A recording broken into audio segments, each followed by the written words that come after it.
Hello students, Punjab पटवारी की जो notification out हो चुकी है, कंप्लीट नोटिफिकेशन फुल नोटिफिकेशन जो कि है एसएस बोर्ड वालों अपनी साइट उपर अपलोड कर दी गई है। ठीक है जी।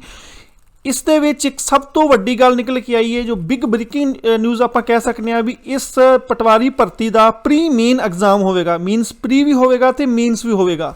ठीक है, जिमें 2016 के स्टार्टिंग में होया सीगा जदों इन्होंने दोबारा तो फिर वैकेंसीज निकालियां सी, पर पहला प्री मेन होया सीगा। ठीक है, तो इस तरह एसएस बोर्ड ने पंजाब पटवारी का प्री मेन पेपर लैन का फैसला किया है। फुल नोटिफिकेशन आप डिस्कस करने की कुछ होगा, किन्ने मार्क्स वाला पास किया गया। ठीक है, ये इन्हों का एडवरटाइजमेंट नंबर फर्स्ट है 2021 की। ठीक है जी। सब तो पहला है डेट्स 14 तरीक मीनस अज तो ऑनलाइन स्टार्ट है। ठीक है जी, तो 11 फरवरी तक शाम को 5 बजे तक तुम ऑनलाइन भर सकते हो फॉर्म में। ठीक है, फीस की लास्ट डेट है 15 तरीक। ठीक है जी। इस तो अलावा 1152 वैकेंसीज ने, ये फुल नोटिफिकेशन असी अपनी वैबसाइट पर अपलोड कर देवांगे। डाउनलोड्स जाके तुम एडवरटाइजमेंट डाउनलोड कर सकते हो, डाउनलोड्स मैन्यूज़ जाके। ठीक है, इन्हें की क्या है, पंजाब सरकार के वक् विभागों द्वारा जो कि मंग पत्र कड्डे गए थे, मंग पत्रों की सीगा ग्रुप सी दियाँ नियमों के अनुसार जिलादार इरीगेशन बुकिंग क्लर्क मीनस पटवारी। ठीक है, इन्हों 1152 पोस्टां 1152 पोस्टां जिसकी बोर्ड वालों अज अनाउंसमेंट की गई सी। ठीक है जी। तो इहदे विच की हैगा राजे, इस दे विच आपां नूं की मिलिया है, आपां फस्ट तो पहला वैकेंसीज 1152 नूं ना किवें किवें डिवाइड किया। सब तो पहला तो 1090 तो रेवन्यू दियां ने, 32+4 ठीक है मीनस 36 पोस्टां किहड़ियां ने जेलदार दियां ने। ठीक है जी। उस तो अलावा 26 पोस्टां किहड़ियां ने वो इरीगेशन बुकिंग क्लर्क दियां ने। ठीक है, तो इहदे विच अगे एडवरटाइजमेंट विच इन्हां जरनल दियां डिवाइड कीतियां ने। जरनल दियां जिवें पटवारी दियां 406 पोस्टां ने। ठीक है, एवें इन्होंने अलग अलग कैटेगरी में अलग अलग पोस्टस जो वैकेंसीज ने, ठीक है, उन्हां दा डिवाइड किया। ठीक है, तो ये तुसीं देख सकते हो, तुहानूं चैक कर लिया अपनी कैटेगरी के मुताबिक, जो तुसीं कैटेगरी में बिलोंग करते हो उस कैटेगरी अनुसार तुसीं इसनूं चैक कर सकते हो। ठीक है, उस तो बाद सैकेंड गल की है, माल पटवारी की जो वैकेंसी की जो सैलरी होगी, स्टार्टिंग पे कितनी मिलेगी, स्टार्टिंग पे 19,900 रुपए मिलेगी स्टार्टिंग पे, तुसीं गल याद रखनी है। ठीक है, इस तो अलावा द सिलेक्टेड कैंडीडेट नूं की है अंडरगो 1 ईयर ट्रेनिंग इन पटवार school and 6 month training in field mean 6 महीने तुहानूं पटवारी नाल लाउणगे, 1 साल तुहानूं जिहड़ा है वो ट्रेनिंग रखणगे। ठीक है जी। तो ये वाले ट्रेनिंग तक तुहानूं की मिलेगा 5,000 रुपए पर मंथ दिता जाएगा। ये तुसीं हदायतां इस दियां जारी पढ़ सकते हो। ठीक है, ट्रेनिंग दे विच उस तो बाद तुहानूं फुल पे मिलनी स्टार्ट हो जाएगी। ठीक है, इस तो इलावा जो इरीगेशन बुकिंग क्लर्क है, ठीक है, उन्हें भी उन्होंने 19,900 ही मुढ़ली पे रखी गई है। ठीक है, तो इस तो इलावा नैक्सट जो पोस्टां ने जिलादार दियां उनके वास्ते भी 19,900। इहदे विच की है Punjab water resources management and development corporation, इहदे वास्ते की मुढ़ली पे कितनी है 35,400 मिलेगी। ठीक है, तो ये की होगा, ये प्रैफरेंस के अकॉर्डिंग दी जाएगी, इस गल याद रखनी है। ठीक है, तो जिलादार 2 तरह के ने, जिलादार एक तो तुसीं लगा लो जिलादार किहड़े ने, एक तो उपर आप पढ़ने आ जिलादार गए सीगे पंजाब वाटर रिसोर्सिस दे विच। ठीक है, एक जिलादार ने डिपार्टमेंट ऑफ वाटर रिसोर्सिस, इस दे विच जिलादार अलग ने। ठीक है, तो सब तो मेन गल आ जाती है क्वालिफिकेशन की। क्वालिफिकेशन के विच माल पटवारी ने की किया, माल पटवारी वास्ते तुसीं बैचलर डिग्री मीनस ग्रैजुएशन की होनी चाहिए। उस तो अलावा 120 घंटे का कंप्यूटर सर्टिफिकेट होना जरूरी है। इस तो अलावा पंजाबी की होनी जरूरी है। ये गल्लां ध्यान में रखनियां ने तुसीं।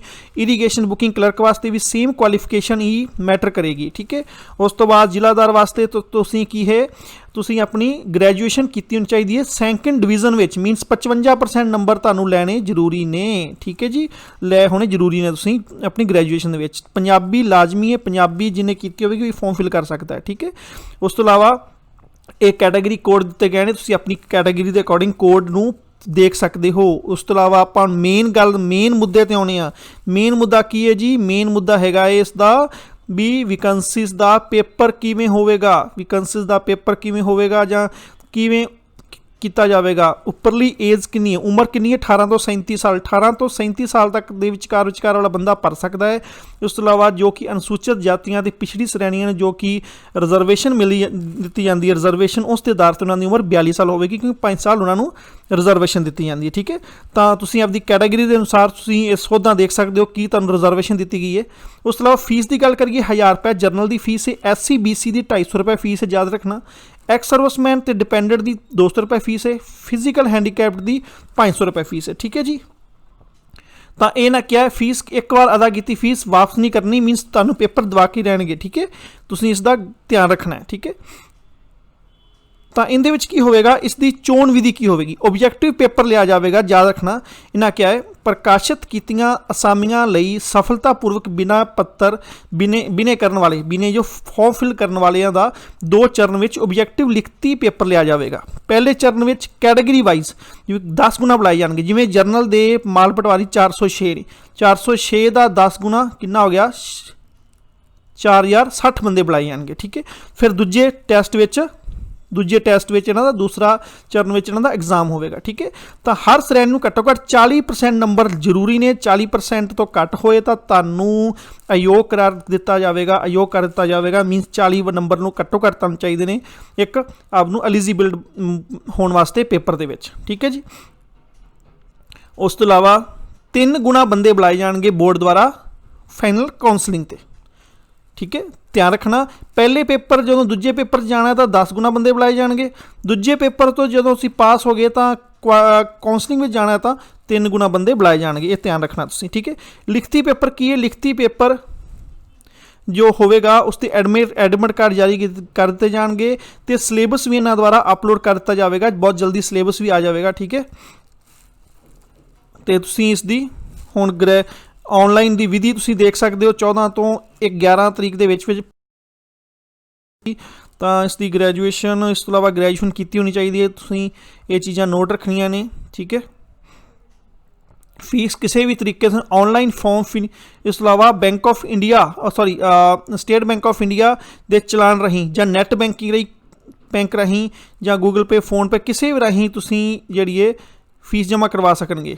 ਇਹ ਕੁਝ ਯਾਦ ਰੱਖਣਾ, net banking, credit card, debit card, PhonePe, Paytm, bank challan ਆਦਿ ਕਿਸੇ ਵੀ ਮੋਡ ਰਾਹੀਂ ਫੀਸ ਜਵਾਕ ਜਿਹੜੇ ਨੇ ਜਮ੍ਹਾਂ ਕਰਵਾ ਸਕਦੇ ਨੇ। ਇਹ ਗੱਲ ਧਿਆਨ 'ਚ ਰੱਖਣੀ ਹੈ, ਬਹੁਤ ਹੀ ਇੰਪੋਰਟੈਂਟ ਗੱਲ ਹੈ। ਠੀਕ ਹੈ,